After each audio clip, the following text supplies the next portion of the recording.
ነቢያት ከተናገሩ ከረጅም ጊዜ በኋላ፣ ተስፋዎች ከተሰጡ ከረጅም ጊዜ በኋላ ዓለም አሁንም እየጠበቀች ነበር። ብርሃንን እየጠበቀች ነበር። በደረቅ የይሁዳ ምድረ በዳ የእግዚአብሔር ድምፅ እንደገና ሊሰማ ተቃርቦ ነበር።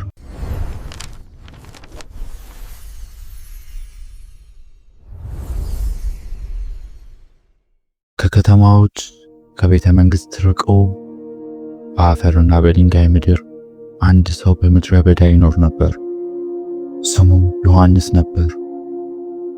ቀላል ልብስ ለብሶ ነበር።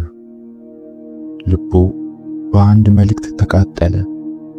ዮሐንስም እንዲህ ይል ነበር፣ ንስሐ ግቡ፣ መንግሥተ ሰማያት ቀርባለችና።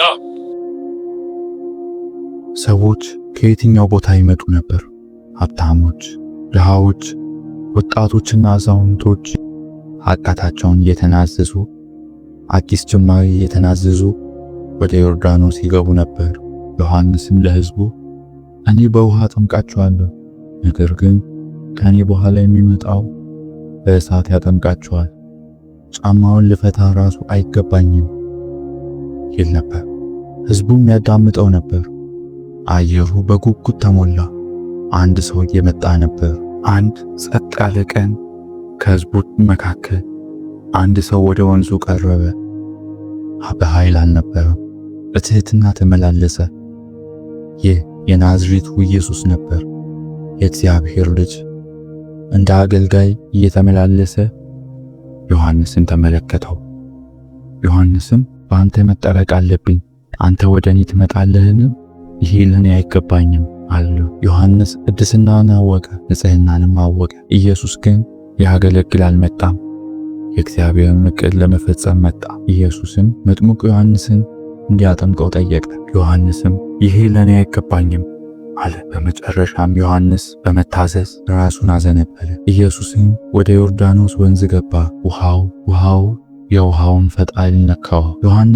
ዮሐንስም አጠመቀው። ኢየሱስም ከወንዙ ሲወጣ ዘላለማዊ የሆነ ነገር ተሰማ።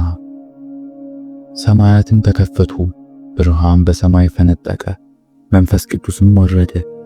በእሳት አይደለም፣ ነገር ግን በቀስታ እንደ ርግብ በእርሱ ላይ አረፈ።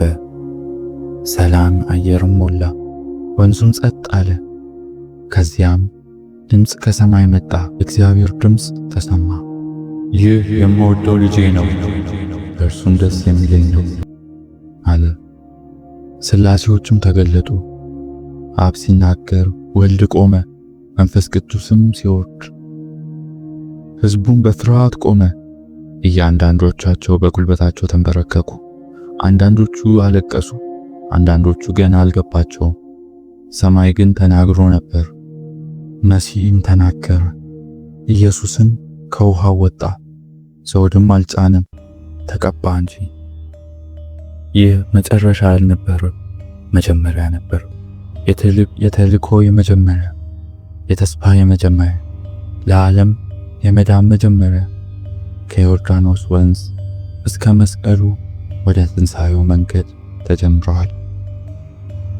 ልክ ኢየሱስ ወደ ውሃው እንደገባው በትሕትና በታዛዥነት እናም በእምነት እንድንመላለስ ተጠርተናል። ይህን ታሪክ ከወደዳችሁት ላይክ፣ ሰብስክራይብ እና የተስፋውን መልእክት ማጋራት እናስታውሱ። ሰላም ከእናንተ ጋር ይሁን። የክርስቶስ ብርሃን መንገድን ይምራን።